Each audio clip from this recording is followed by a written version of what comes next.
Today we have some good attendance. And I could share my lecture now. Share my screen. And here this opens up. And now there were last week or this Monday, or sorry, last week we had a discussion regarding the analysis of some of the test data. Only Pradeep and Arvind were there. For the knowledge of others, I did put an example, which was a very rough example. It's not a fully full analysis, but just to provide some guidance for how the factors are calculated. Roughly, I gave some idea. However, it may not be a full reduction of the test data. Also, I did say, let me go to the, if I have,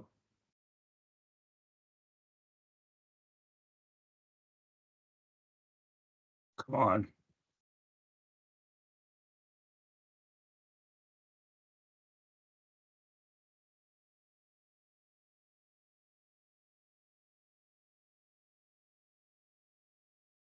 Oh, this was hypothetical data. It's not actual procedure.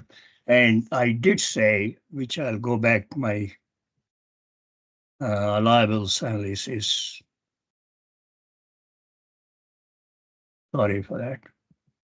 Yeah, in a liable stand data analysis, this slide, which is 302, what we have when you tested the data and get the test data set from multiple batches, statistical analysis, A basis or B basis, using ML Handbook 17. And I did say one of the program is this recipe.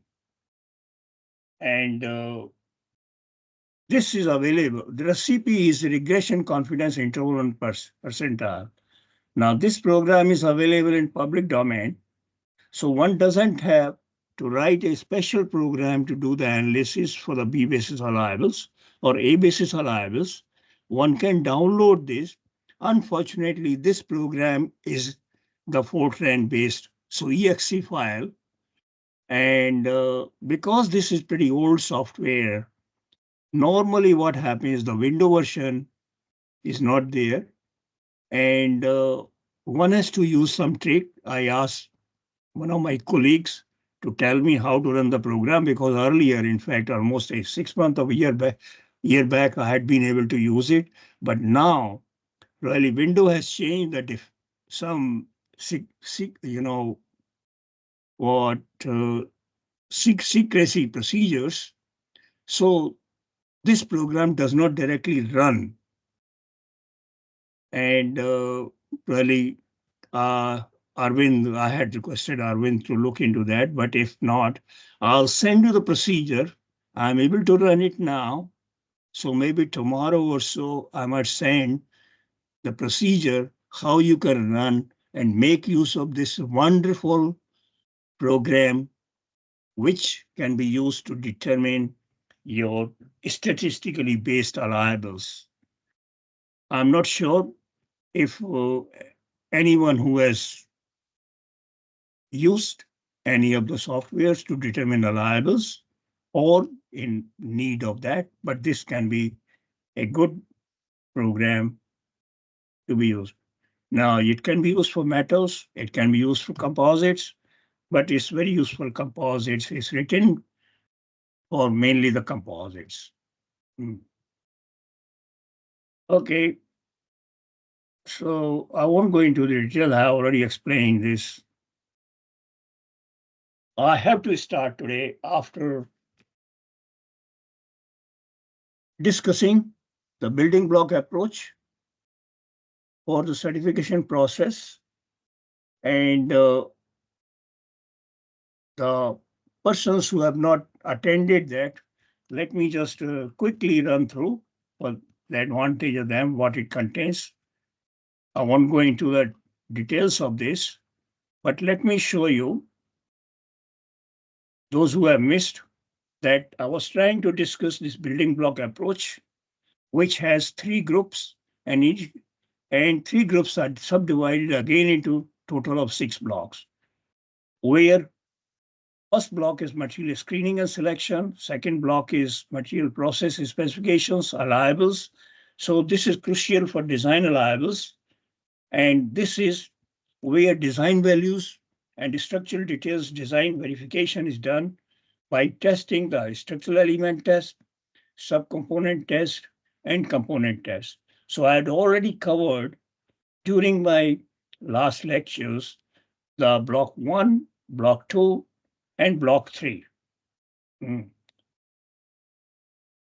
So before I proceed further, does anybody have any questions on these 3 blocks? Because I will start now block 4.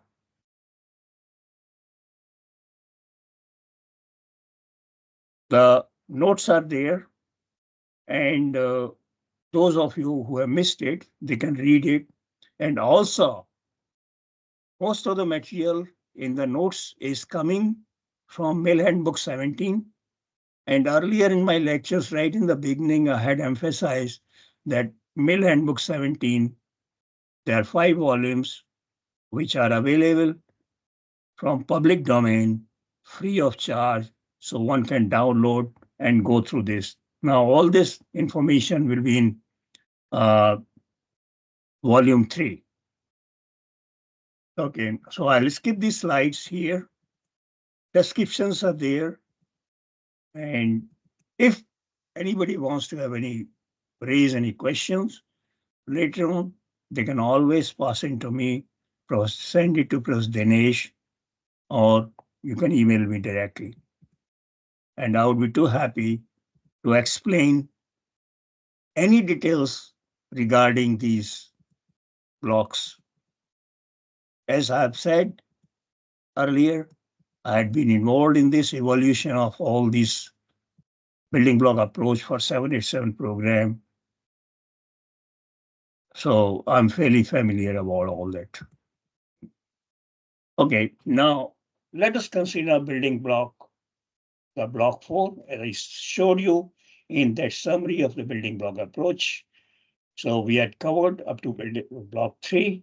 So build block 4. Now, what block 4 does?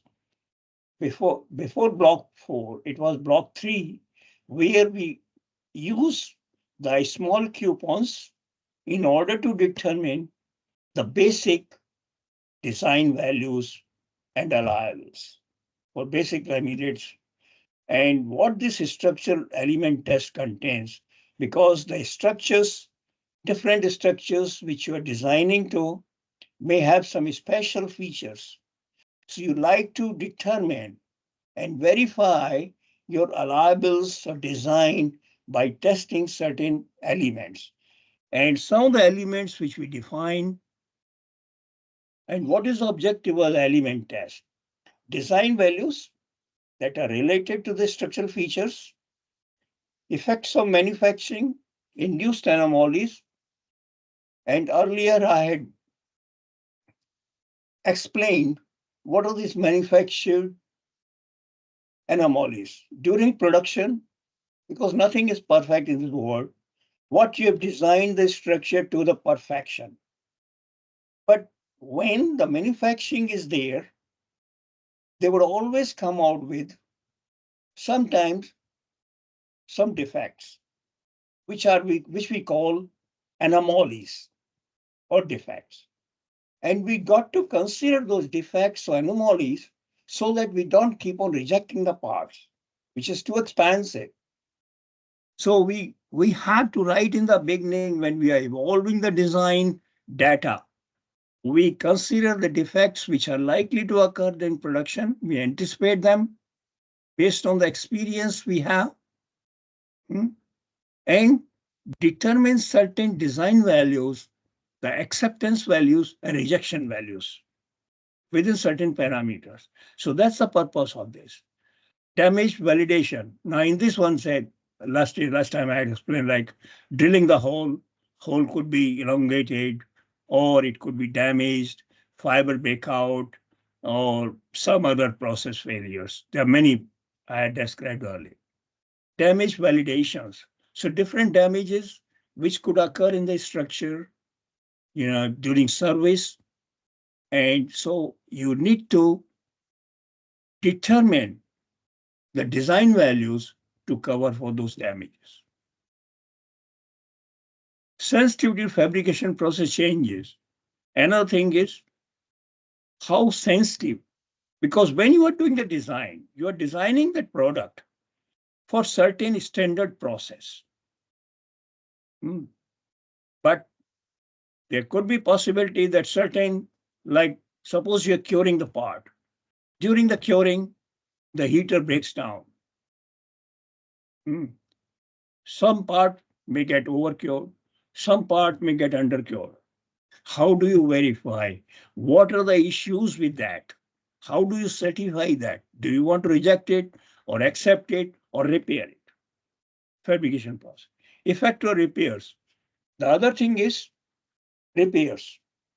When we are designing, manufacturing the parts, we also need to find a solution to repairs, because repairs could be in the factory before the part is delivered, before the component is delivered to the airline or any customer. Or if customer is using, airline is flying the airplane and they have a damage during service, how do you accept that? How do you repair it? So the manufacturer, designer of the product, we got to determine the solution and provide the repair solutions in the service. Repairs could be of different types. There are certain limitations that the repairs can be done by the airline. For certain repairs, they have to send it to the either manufacturer or certain bigger shops who are qualified to do particular type of repairs.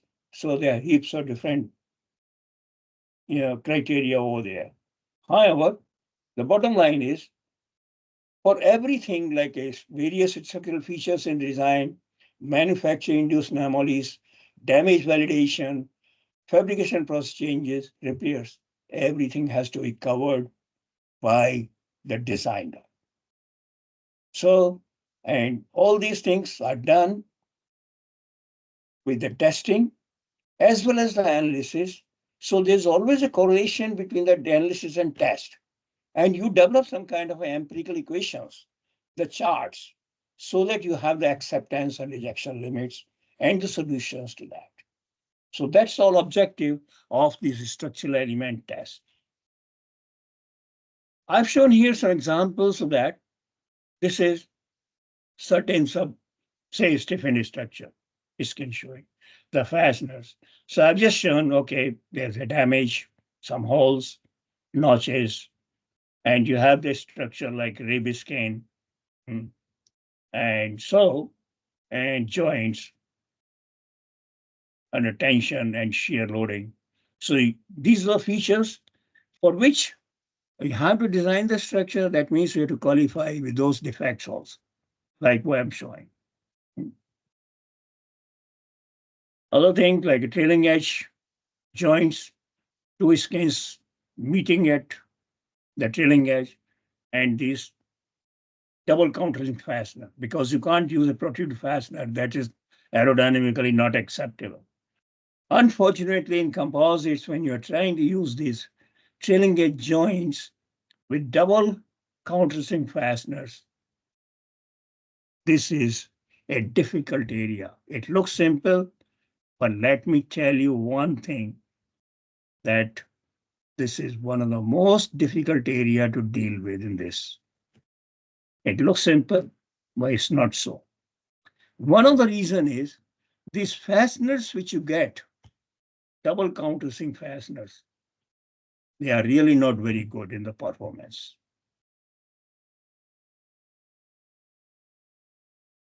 So when you are designing this, this is the area sometimes create a lot of issues. In fatigue, static, Because, say, fatigue also, double countersink fasteners are not good. So the bottom line is one has to give a lot of consideration in order to design and validate these trailing edge joints in static fatigue. And also the another issue is here, if you see the loading, the shear loading, as well as due to the pressure, there will be tension. So tension, shear, interaction, you have to consider. And I did not have overemphasize it's a most difficult area to deal with. So if you are designing a structure where trailing edges have to be joined together, a special consideration need to be given for the design and manufacturing, both. Any questions? Another area of concern is this radius, which is not a problem for the metallic structures, because metals, out of plane loading, allowable, is same as in plane. So no problem. While in composites, the problem is, suppose you have a rib skin joint and you are having a, out of plane loads. You have the pressure, of course, always. The fastener loads are there. So what happens here? If you imagine a situation like this one creates a bending moment. The bending moment goes through this radius. And at this point, at this region, radius, look at this situation. The bending moment is there. So it creates interlaminar stresses, tension.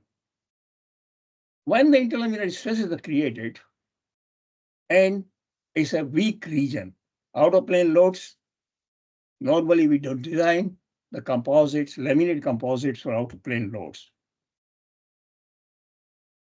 But you can't avoid in this region out of plane loads. So this imposes another issue when you are having the ribs of composites. And this is mode 1 and mode 2 both occur. So radius interlaminar stress may cause radius delamination and thus failure. So what you have to do, and you have to design with certain kind of damage that there could be radius defect, delamination, because you have to design all your structures with certain delaminations always, like 1/2 inch by 1/2 inch or 12.5 millimeter by 12.5 millimeter. So considering that defect, you have to validate it for out of plane loading. So this is another issue which has to be considered, and you just can't ignore considering like for metal, okay, metal we didn't consider it, so why to bother? But this is special issue with the composites.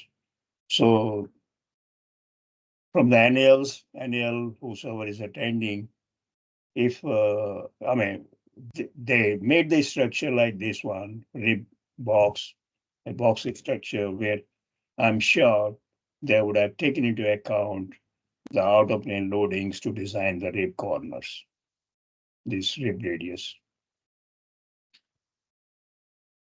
Okay, another issue with these ones, typical, suppose stiffened structure.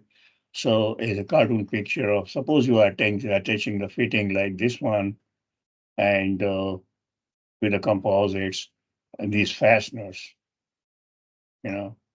and so these fasteners, especially aesthetically, you can design it, okay, fine, but they become very critical for the fatigue. And during my fatigue lecture, I had emphasized that composite joints are more critical, bolted composite joints are more critical than the metallic joints. The reason being, usually composites have a lower bearing strength allowable, so the laminates tend to be thicker compared to, say, aluminum. Aluminum strength, bearing strength is almost double of composite. So suppose the bearing stress is same. Bearing stress you want to carry, or bearing stress allowable is half of the aluminum. So naturally, for the same load, for the same hole size, your laminate thickness is going to be double. And in general, then what will happen?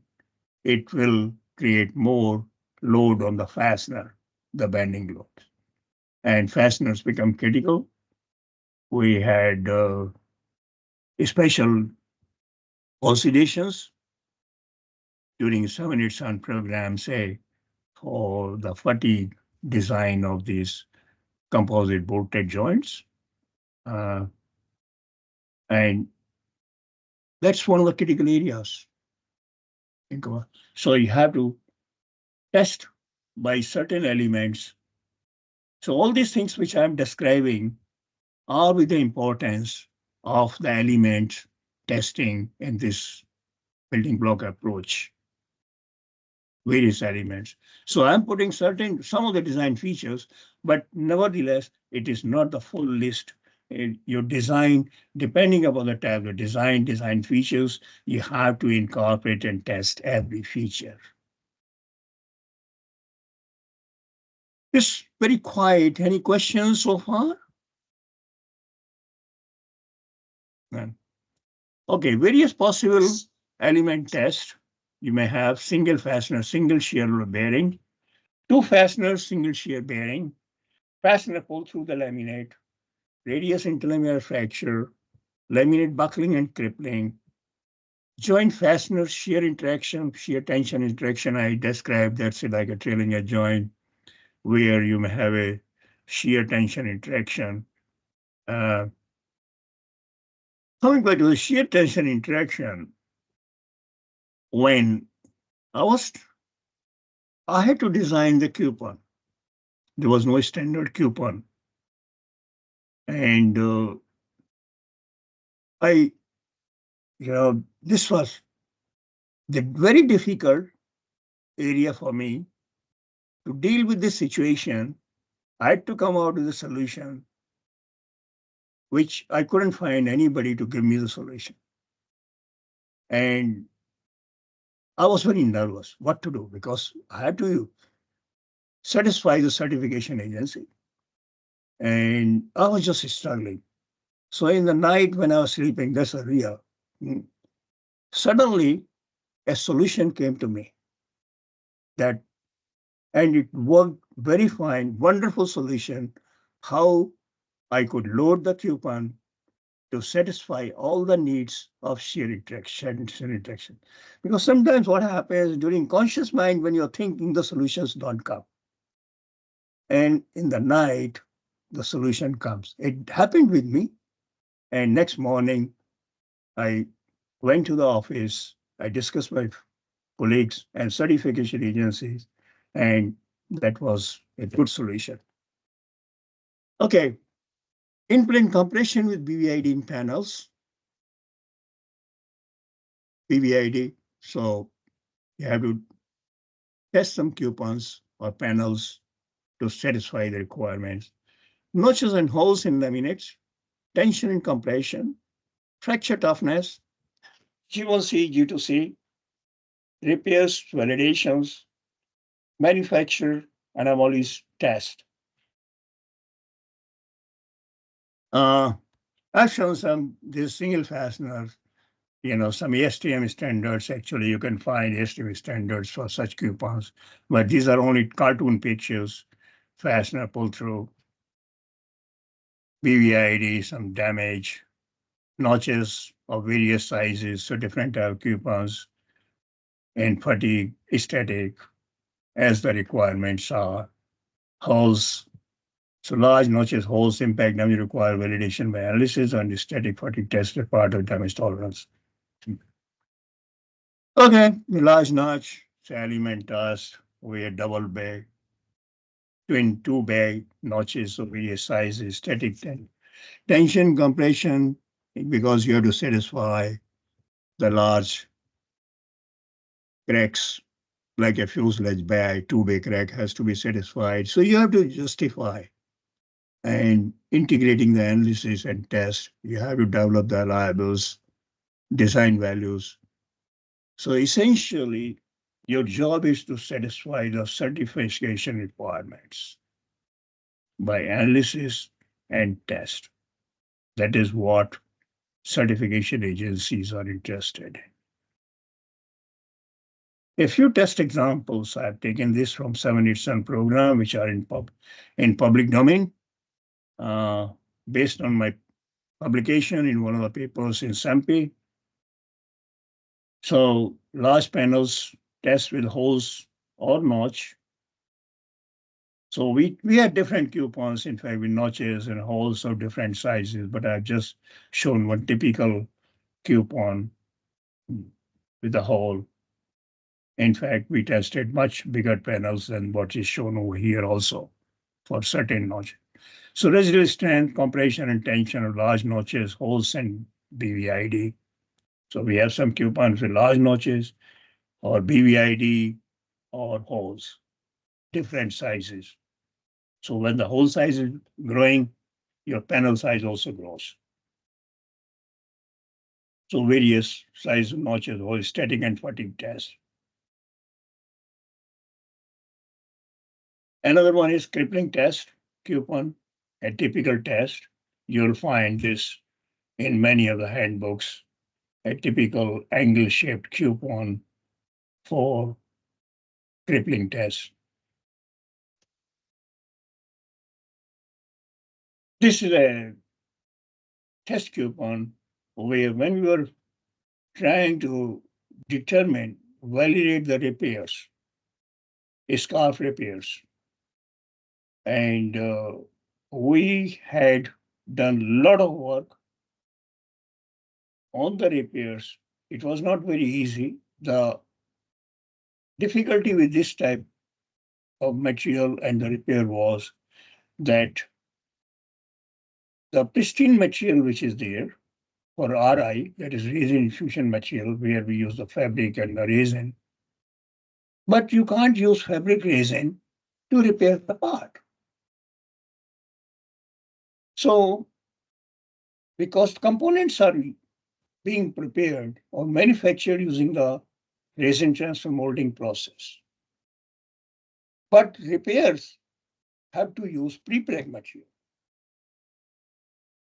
You can't use the fabric and the resin, wet it out, and stick onto that. No, that solution is not applicable for aerospace, the wet layer. So we have to use the pre-preg. Now, generally what happens, the pre-preg ply thickness would be different than the RI material or resin infusion material. So when there is a ply mismatch, thicknesses, how do you then integrate the layup, the same layer? Suppose you have a laminate, the pristine laminate is 45-0 line. When you are trying to use a pre-preg, whether it's a fabric or a tape, the thicknesses are different. So you have to match the layer by layer so that there's no difficulty in the load transfer from the repair material to the pristine material. And it was a big struggle because when you are using the design has dozens of different layups. And you have to provide the solution for each of the layup and thicknesses. You can't have a just general rule. You have to validate those repairs. So it was a Herculean task for us because of a specialty in the material system to validate the repairs. We had done the theoretical analysis, did the testing to validate the coupons, element like what you see here. It shows a shear panel. So here, there's a repair line you can see. There's a pristine material, there's a repair material, and the failure occurs due to the You are applying a shear load, so it will create a tension, compression this way, tension this way. And this is a typical, the cartoon picture of the repair. So pristine material and repair laminate. Because thicknesses are different to the ply, so don't consider that they have the same number of plies. There will be different number of plies for pristine and different number of plies for the repair. And 0 to 0, 45 to 45, match is never possible here. When different thicknesses. We try to match as much as possible, but it was not possible. And that is why we had to validate, test a lot of coupons to determine proper reliables. Okay, now I covered this much. Any questions so far, please, to ask all those who are interested in the testing and validations. Any questions so far?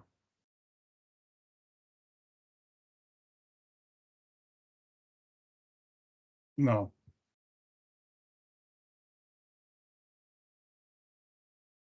Okay, next one is a durability testing. So in durability testing, there are two types. One is mechanical fatigue, another is environmental testing. So environmental basically is that the coupons or the material due to the environment, like various hydrothermal environment or different defect of the different fluids, they do not degrade the material performance over time. So this is what we had to anyway determine the properties. Then is the mechanical fatigue, because when the parts are being loaded, how fatigue behavior of these materials would be there. So you have to consider that, because you don't want to fail the components. You don't want to fail your structure. You want to ensure certain life, like normally, as I had already specified, that Boeing philosophy is to design this structure for 20 years of service with less than 1% probability of cracking and 30 years life. We are ensuring with a probability of less than 5% of the cracking. If you want to ensure that reliability, that means we have to show the durability of the structure. How do we demonstrate durability? By analysis and test.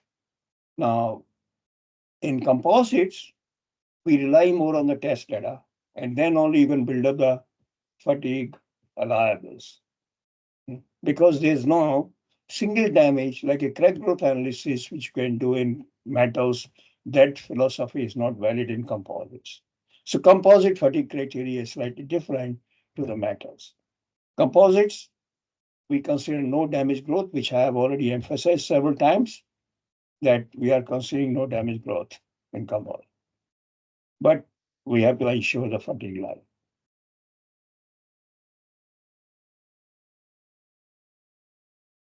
Okay, block 5. So I have completed the block 4, and I'm not seeing any questions so far, so I can proceed further. Arvind, Pradeep, anybody has any questions?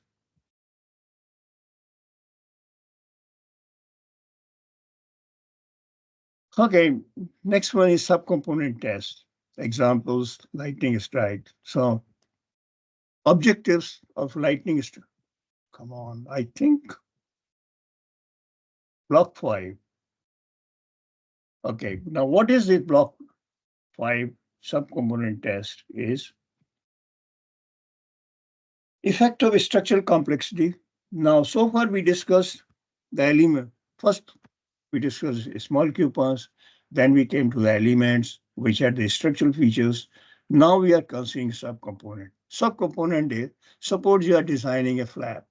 Maybe you could just consider a little part of the flap, which will be three-dimensional, like a bit of a rib, a few ribs, some skin, and part of this part, and then you're trying to look into how the structural behavior would be there by testing a subcomponent. Or you could take some kind of a small component out of that.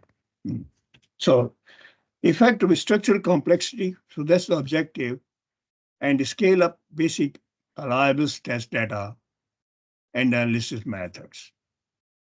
Verification of analysis methods, or if you want to study, say simple coupons don't have three-dimensional effects, whereas you want to study how the subcomponents or fully structure will behave under those loading conditions. So you want to see some secondary effects and redistribution effects of loading, and effect of damage, static and fatigue, effect of static and fatigue on complex joint. So basically, it contains more design features, and you want to study the effects under load, basically, and then validate your design analysis methods also. Examples, subcomponent tests. So lightning strike. I had discussed that last time. So again, I'm just putting some coupon diagram over here.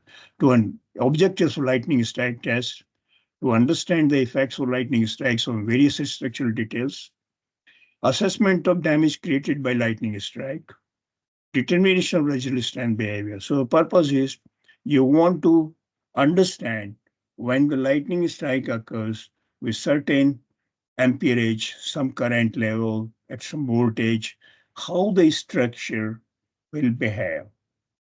You want to assess the damage caused by some lightning strike.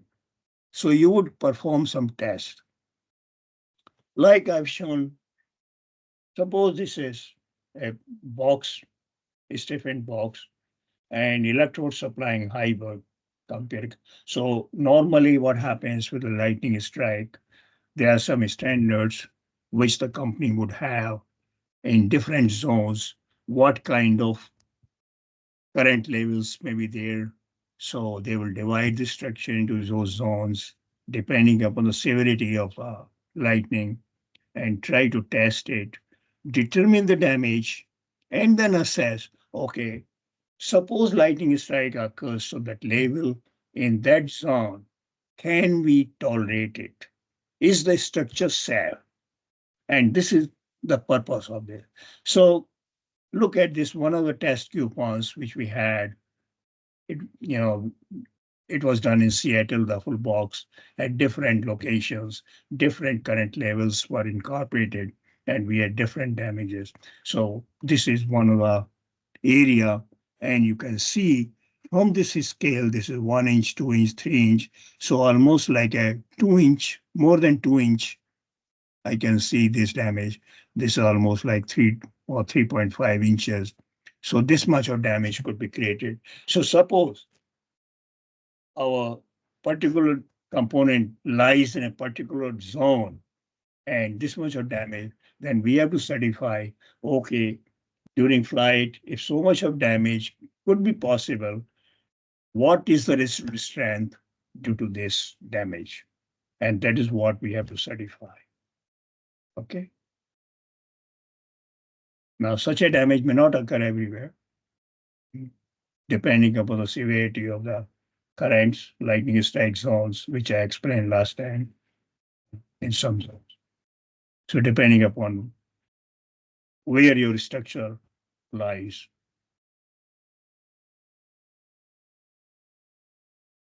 For test example, I had shown this example last time also, I think, bird strike damage test, which was done in Seattle for a flap.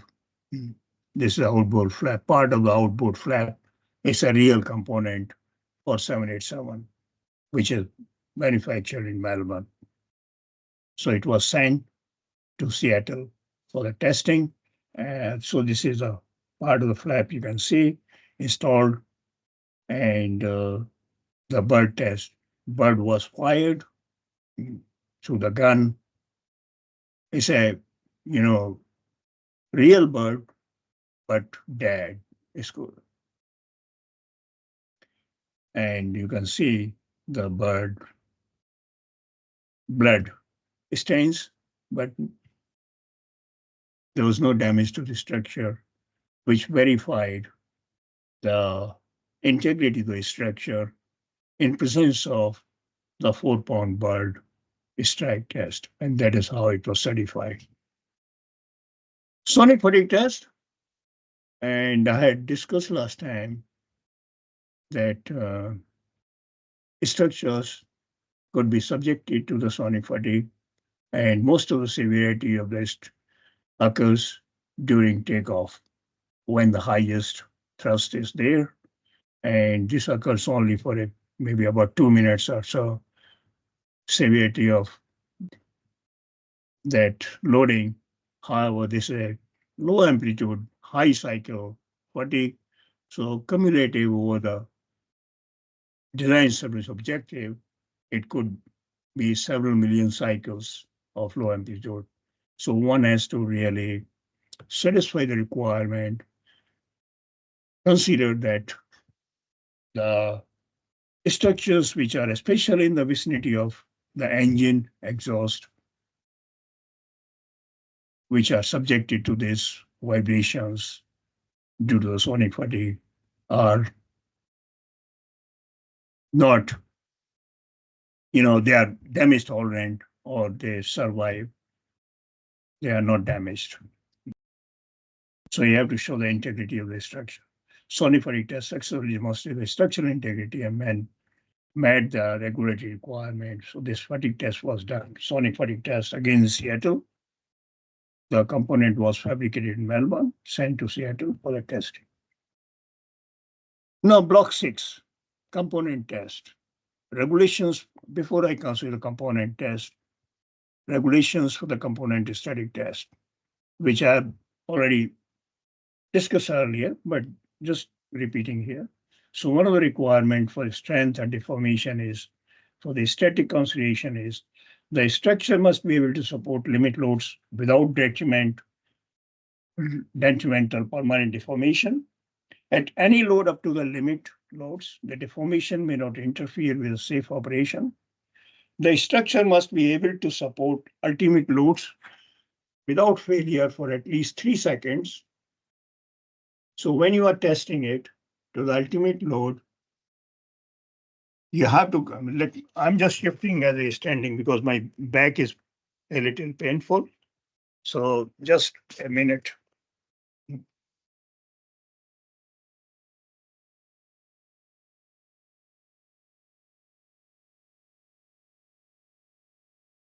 Okay, can you hear me?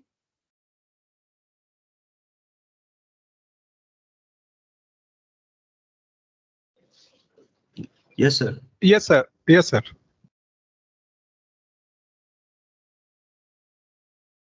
Hello? Yes, Can you sir. hear me? Yes, sir. We are able to hear you, sir. Hello? Hello, sir. We are able to hear you, sir. Okay. All right. So the structure, strength and deformation I was describing, the structure must be able to support ultimate loads without failure for at least 3 seconds. So this is the requirement from FAA. Okay. Compliance with the strength and deformation requirements of the subpart must be shown for each critical loading condition. So that's another requirement. Okay. So component test objectives. Verification of analysis methods and prediction of loads, strains, and deflections with tests. Investigate the effect of damage on the structural integrity. Assess the repairs on the structural integrity. Secondary effects and redistribution effects of loading. Any unpredictable behavior. Demonstrate the limit and ultimate load requirements. Okay, so that's the objective. Okay, what do you do? So component testing involves large and complex structural configurations that are represented to the actual structure of full-scale article. Examples.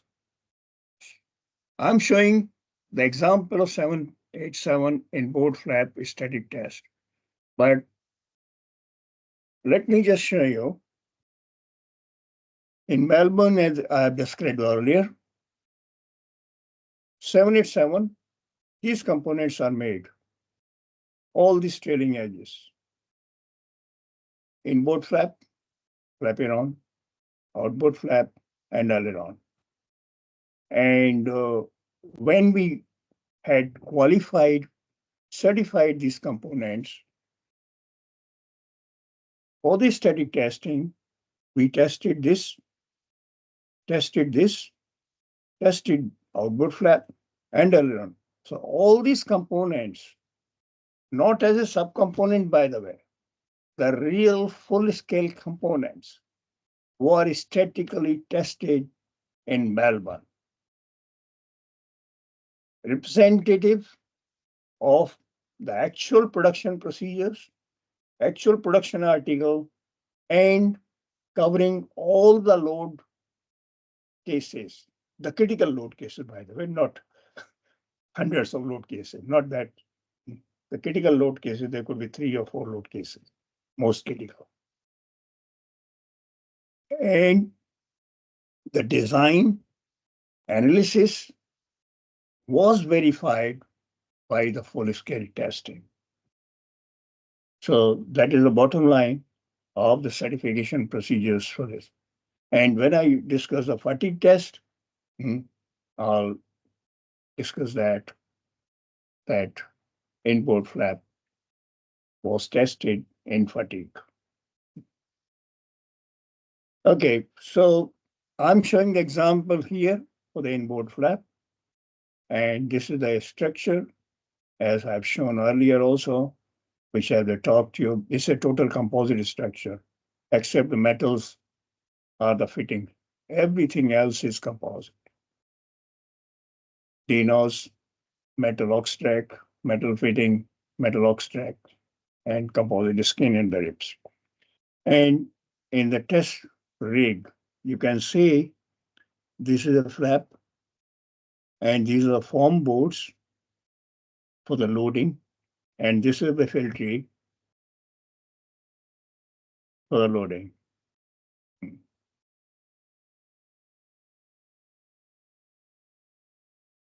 Okay, so various loading were simulated under the test, and the structure was tested that way.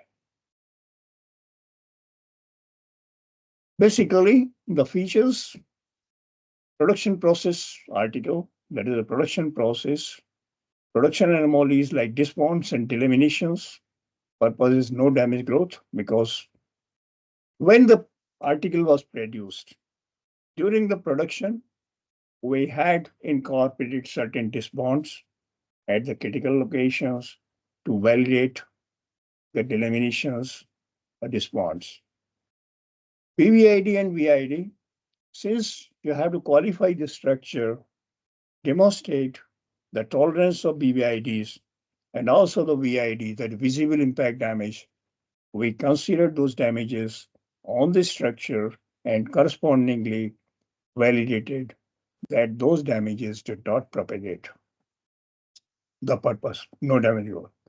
Strain gauges LVDT were installed in order to verify the analysis methods, and the purpose was that what you predict from FEM for the structure, like strains, the displacement, we had to verify that yes, we are able to predict those strains and deflections matches with the test. Structural repairs validation. The damages were created, then the repairs, and we had validated repairs. Okay, this is just a general flow diagram. What was done? Test article fabrication with production anomalies, then BVID incorporation, that is barely visible impact damage at critical locations. Instrumentation, mounting on the test rig, and then visible and NDT inspection, because naturally when you have done all this, you would like to have the visible or visual and NDT inspections loaded to certain load like 60% limit, because you don't want to load it to limit first. Because what you are trying to do, you are trying to see whether your strain gauges, LVDT, everything is functioning properly or not before you will load it to limit. So 60% load limit. Then after that, once you have satisfied those cases, that verification of systems working, okay, then you load it to the limit, critical load cases. And then again, you will do the inspections. I have just removed, did not incorporate all the inspections, because every time loading, you are trying to inspect the part or details just to see whether there is any damage created. Then loading to ultimate loads and visible and entity inspections.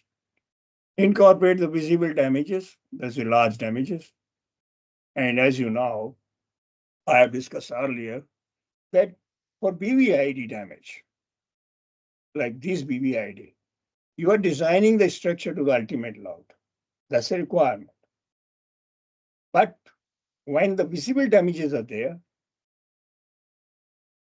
the requirement is only to the limit load. So there's no reason to go for ultimate load, because that's what you need to certify to limit load without large damages.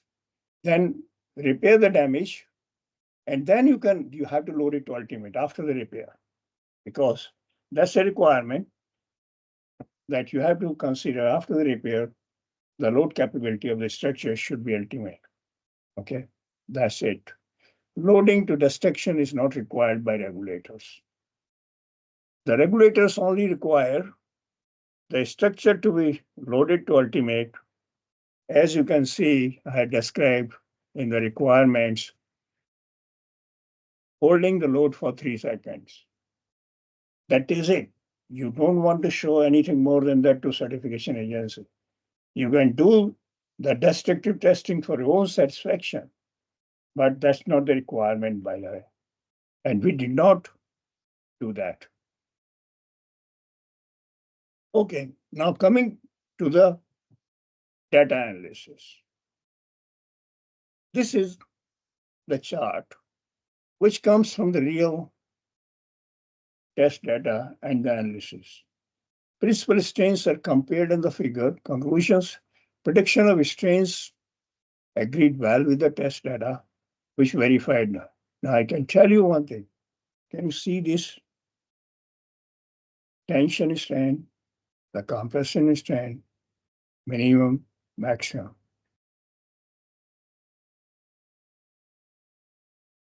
And the requirement for this validation was within 5%. It's a very tight requirement, because you are dealing with such a large structure using FEM analysis and then matching the results with our test. It's not easy. Even for a small coupon, you may find difficult sometimes to match the results. But here we are dealing with such a three-dimensional structure. And initially, what happens when we tested the components and try to match the results, we found the differences. Then again, our engineers looked into the models and trying to see if there is some differences in thickness or the connections in the FAM or the test. So it took a long time after the testing to really verify the analysis. And the worst one was the buckling. Buckling is not very easy to handle, but since FA requires to match the results for even the buckling predictions, it was very difficult task, but it had to be done. You have to spend time in order to validate your analysis with the test.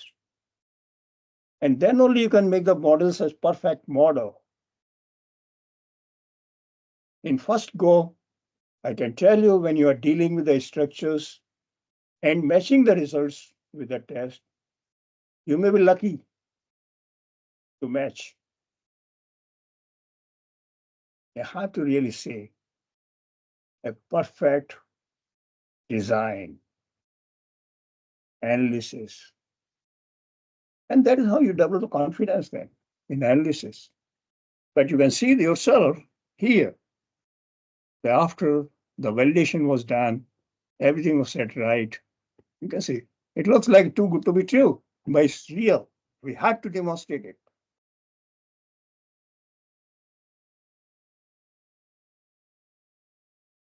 Any questions?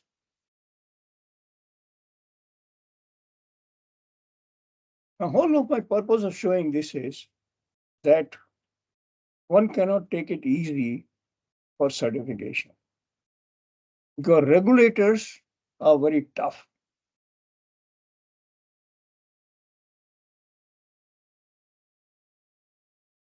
Once you have submitted the plan of certification to the FAA regulator, you have told them this is the test we are going to conduct and this is the procedure we are going to use. You got to demonstrate that you cannot change. Another thing you see here, the displacements, leading edge and trailing edge displacement. I mean, isn't it looking like a too good to be true? But let me assure you, there's no fudging, everything real, because the work is done in presence of the regulators. They are watching you, everything what you are doing. The reports go to them, so, they are real, just real.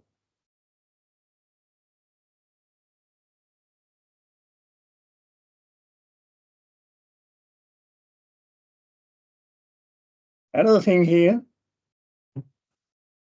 large notch in scan for demonstrating damage tolerance per 14 CFR 25571. No damage growth noted after test to design limit load. That's a requirement, as I said, large damages for the limit load carrying capability. So we tested this large notch in the flap and shown the compliance. Test conclusion, test strains and displacements agreed with the predictions and thus validate the analysis methods. No damage growth was observed from undetectable and detectable damages. Buckling and post-buckling behavior agreed with the predictions. Test successfully demonstrate the ultimate and limit load conditions for the regulatory requirements.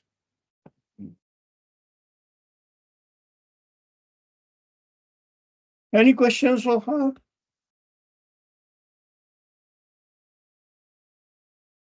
Professor? It seems everything is very clear.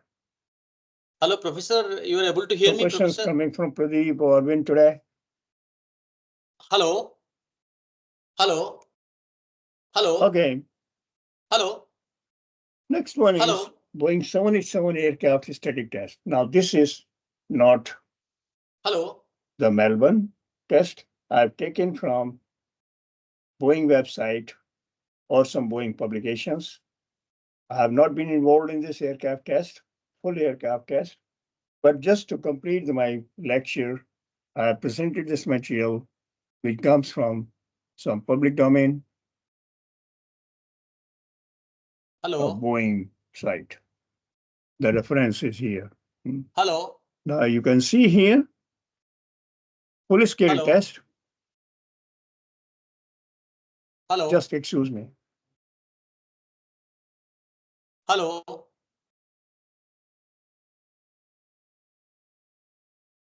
Hello, Dinesh. Yes. Hello? Sir, you are able to hear me? Disconnected because Pradeep is asking a question and you're not able to hear. Oh, I'm sorry. Let me just see what happened. Okay. Hello? Hello, I can hear now. Hello, Professor. Yeah. Yes, yes, okay. You are able to hear me? Yes, I'm hearing. Actually, that was okay. not working speaker. I Some didn't issue. realize. Oh, I see. Okay. Professor, can you please go to the previous slides where you have shown the composite the test with no growth. So my question is that Which test? that composite one panel you have shown now. No, after that with no This growth. one? No, my question is how to confirm, how to know that test okay, that comply with the composite with no growth, something you showed now.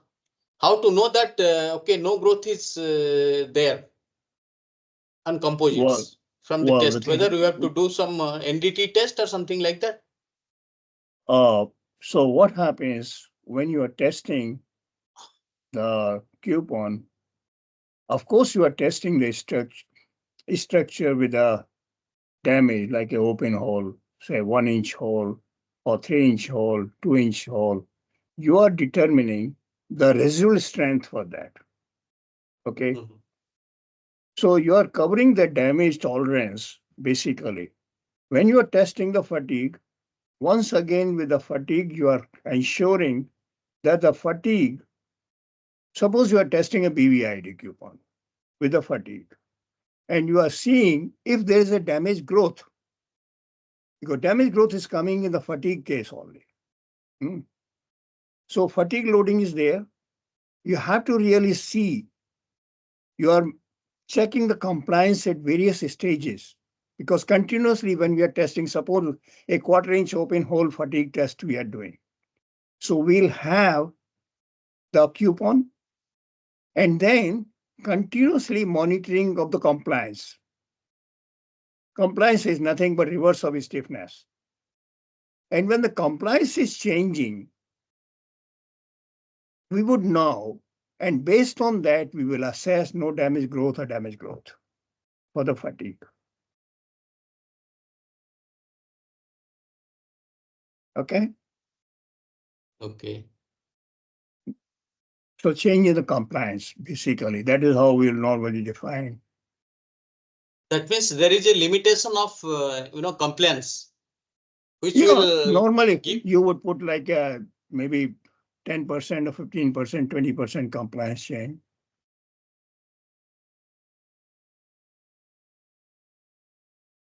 And continuously you have to monitor also the residual strength. Well, you don't have to manage the residual strength because it's not failing. What is happening, the compliance may be changing. So you will have monitor, because normally this is automatic process. Automatically it is recording. Okay.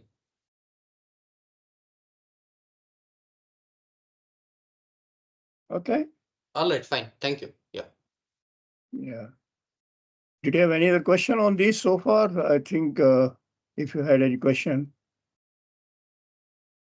And for the skin damage due to lightning test. Yeah. Okay. Let me just go back to lightning. Yes. Yeah, this is the one. Yeah. So do we have the some standard to quantify the damage happening due to lightning? Well, what you will do normally, the standard will be your current levels when you are testing. Okay. And you have the structure, zones.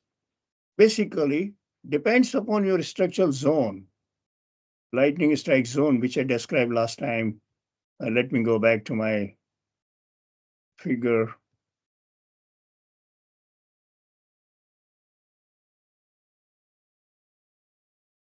So you have various zones where different lightning strikes strength may be there.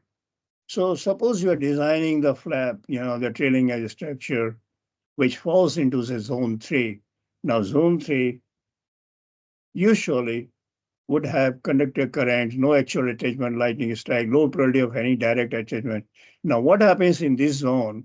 The current levels are very low. Now, I can't give you the figure. It may be say like 500 ampere depending on. So you would be testing to validate that maximum current level may be so much. So can my structure take that much damage, or what is the remedy to that? So it is just when I was showing you this diagram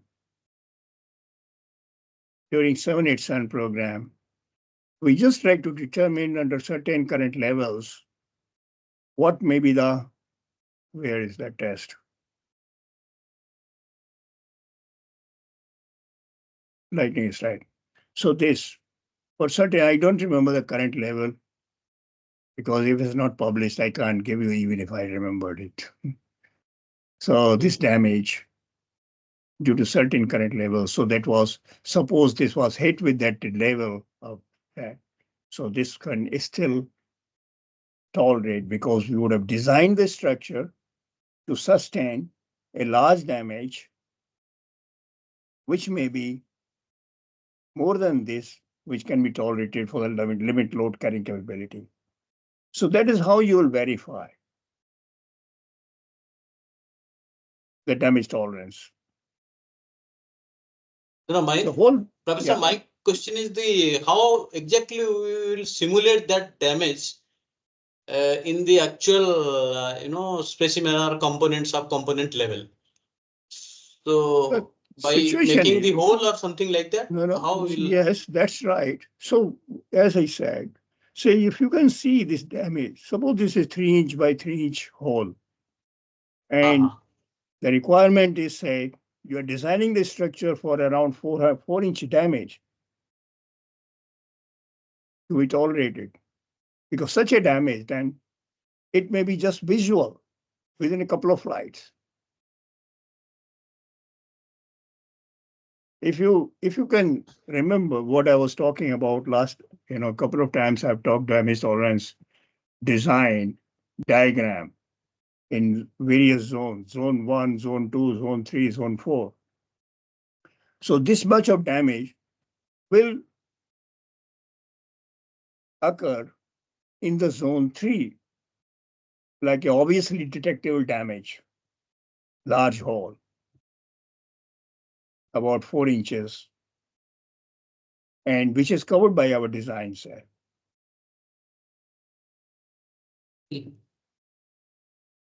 Okay. So this was just to consider, do we get larger damage than what we are designing to? Or it can be enveloped by our damage analysis.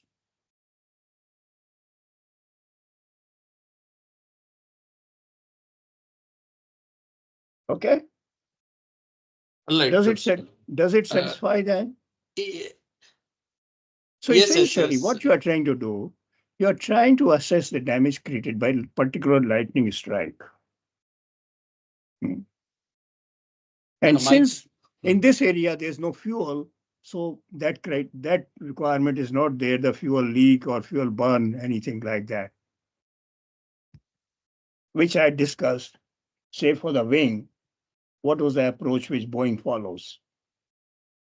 Last time I had shown the slide. Did you attend that lecture when I showed the Boeing approach to the lightning strike? Is there in this fuel tanks? Yes, I have attended that lecture. Yes. Yeah, so okay. So it depends upon the regions. Different regions may have a different lightning strike zones, so you have to satisfy that. Okay, next one. Coming back to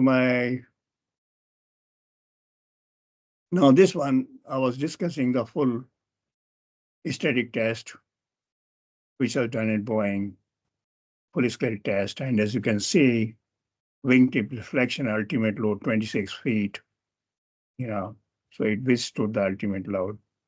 I won't go into the further details of that. I don't know much detail about it.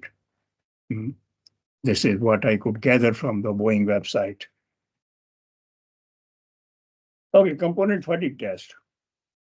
I think I had described last time a bit of it, but I could just consider component fatigue test, damage tolerance evaluation. The evaluation must include determination of probable locations and modes of damage due to fatigue, corrosion, accidental damage, and all that blah, blah, consider. So basically, demonstration must be by full-scale test article.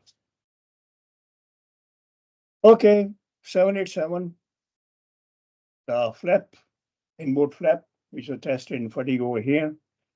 The objective was to demonstrate no detrimental damage growth for barely visible impact damage. For greater than 2 design service objectives, no detrimental growth of visible impact damage during 2 applicable maintenance inspection intervals, verification of fatigue performance composite structural details, any secondary loading effects on fatigue and fittings and joints, limit and ultimate load capability after fatigue loading. Okay. Now here, this diagram, I think I considered, discussed earlier, but let me just again summarize. There are 2 types of loading which one could consider. Test fatigue loading could be spectral loading or constant amplitude loading.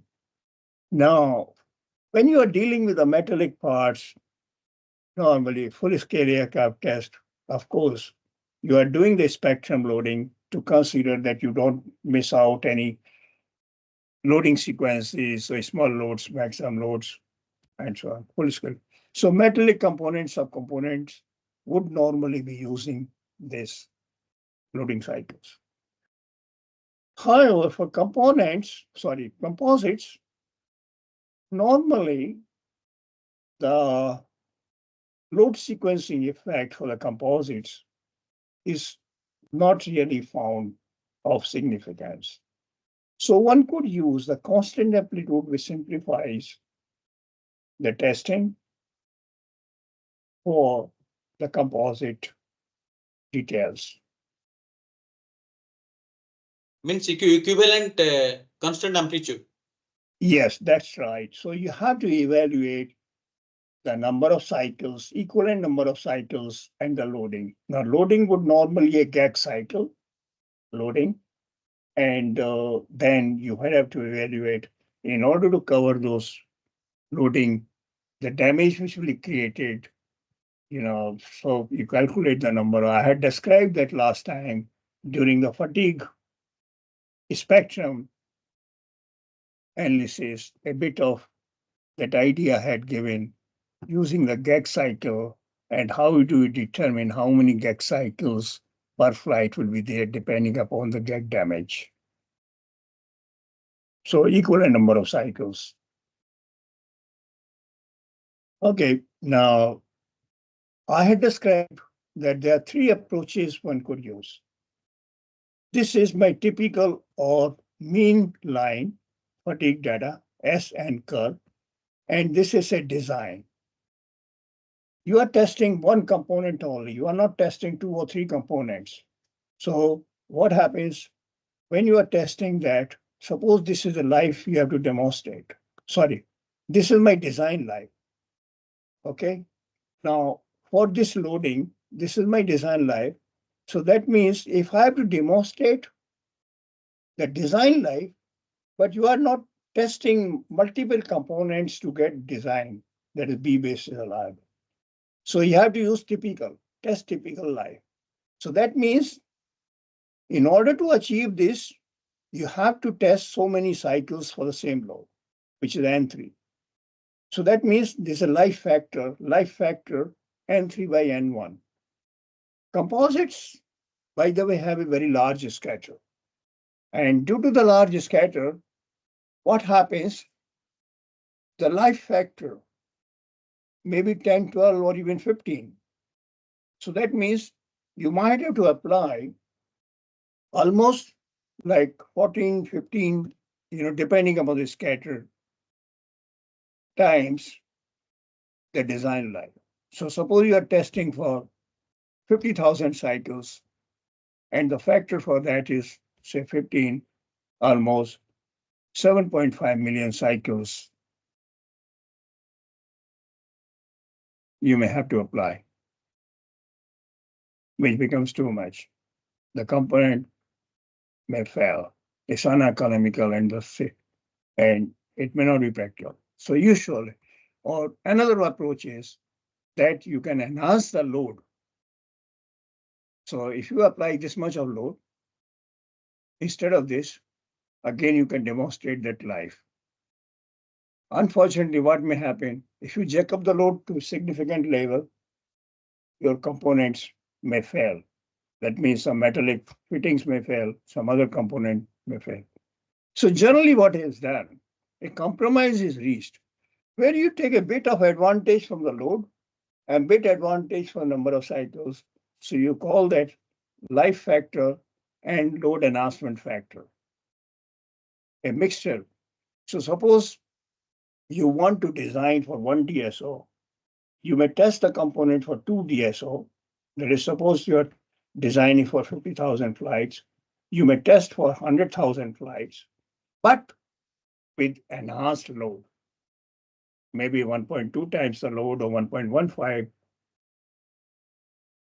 of the load to get the same certification design value, which I had explained earlier, but this is what repetition of that.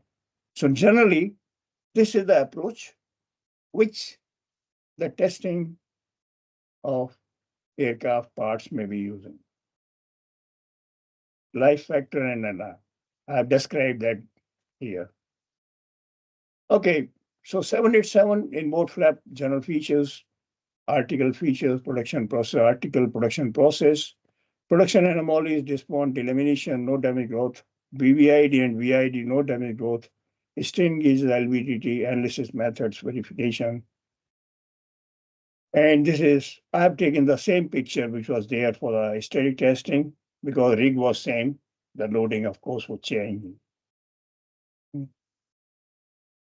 The flow diagram, test article generally, and this is a strain survey, various load cases, 2 DSO cyclic loading, and so 2 DSO here, the inspection will come.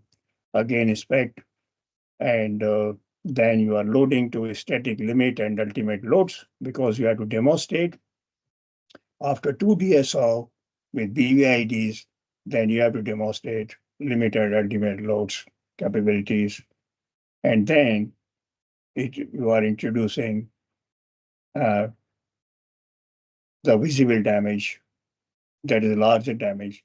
After that, you have to test only for 2 inspection intervals, as you might remember from my damage tolerance diagram, that with the visible damage, you need to demonstrate only 2 inspection intervals. So 2 inspection intervals, again the inspection, and then residual strain should be the limit load, not the ultimate load here. Then we had some remaining cycles because we wanted to consider 3DSO and so on, NDT and tear down. Here, of course, tear down test was done to demonstrate if there are any damages anywhere in the part, NDT. And this is the flow diagram for the test article for 787 in both. So quickly, that summary is there. So basically, in node flap, fatigue test was successfully performed, no damage growth observed, met design service objectives based on inboard flap fatigue test. Other 787 movable trailing edges structures like outward flap and aileron were also validated to meet the regulatory requirements. 787 full skill test article, I think I described earlier. Flight test objectives that are.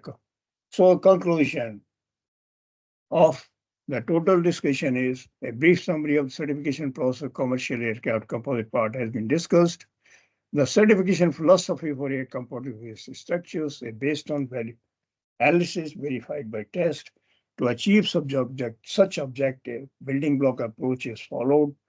It is by no means the detailed description of full certification procedure, which is very time consuming. In fact, it takes hundreds of thousands of hours or more than that and billions of dollars which the Boeing had to spend on the certification of 787 program. It is hoped that a brief procedure will help the students of aerospace engineering to appreciate the challenges involved in certification process. So this is all I had to say. Thank you very much for listening to the lectures, what I have delivered, and hopefully that whatever I have done in these lectures, it may not have been a completely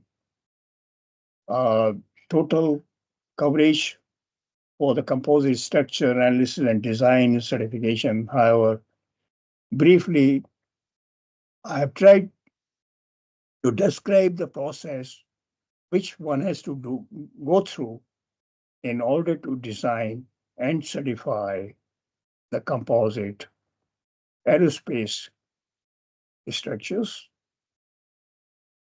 And I hope this information, whatever the limited information I may have provided within my limitations, would be helpful in giving some understanding the challenges for the aerospace structural design. With this, I would like to wish you all a great future in your career, whatever you are doing. And if you have any questions, any doubts, any concerns, or you want to discuss anything with me, please do send me the email.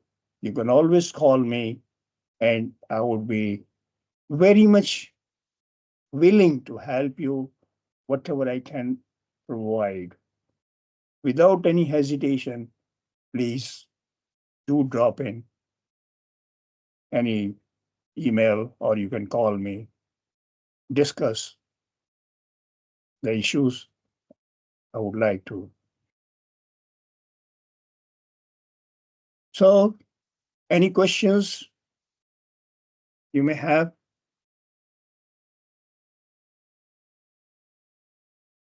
Hello? Thank you, Professor. So we'll get back. We'll communicate in case we come across any issues, Professor. Thank you. Okay. Okay. Thank you. Thank you so sir. much. Thank you very much. Thank you. Thank you very so Thank you, much. Prof. Dinesh. It has been a great opportunity for me to deliver the lectures, and if I've been able to contribute something, that's, I'm happy. And in the future, Sure, Dr. Garg. if you need As any always, help, your offering is so unique because you come from a very different perspective than what most of the students in the audience are generally exposed to. So I really thank you for once again making so much of your time, despite all the health issues, both personally and with the family. I think you still offered this as you had informed us at the beginning. So I think it will be really helpful for those of the audience who have attended more regularly. Thanks so much once again. thank you very much. In fact, I should thank you for giving me the opportunity that I could share my experience and knowledge to the students. And I feel really happy, it gives me a pleasure to have delivered the lectures, whatever I can. Sir, email Thank is you so much. amargarg68 at Yes. Gmail. That's right. So you can always drop me, or you can consult Professor Dinesh. You can send on here, or you can always pass into me any Right. questions. So, that's really great to know. Okay, then Professor Dinesh, and Sure. Yeah, I also Thank you. like to thank the audience, especially I think Pradeep and Arvind, a few of you, the others who have been very regular. I think really helped maintain that continuity and also to contact your colleagues at times to get them attend as well. It really made the entire exercise worthwhile. Thanks, Arvind and Pradeep. Thank you. Thank you, Professor, sir. we thank you also. We would like to thank you. You arranged, you took pain of arranging things, and it's wonderful. Thank you. Really. Thank you, yeah, gentlemen. in Thank fact, you so much. Professor Thank you, Dinesh sir. has been great in organizing this, and you have been able to contribute your time to this one presentation. I really admire it. With such a busy schedule, you have been able to spend the time for listening. Okay. Sheer Once pleasure, again, Dr. Garg. namaskar. Thank you, sir. Yeah. Thank you. Good night. Sir, Bye-bye. thank you. Thank you, Thank you, sir. both of Thank you, you, sir. sir. Bye, Bye-bye. sir. Thank you, everybody. Bye. Namaskar. Thank you.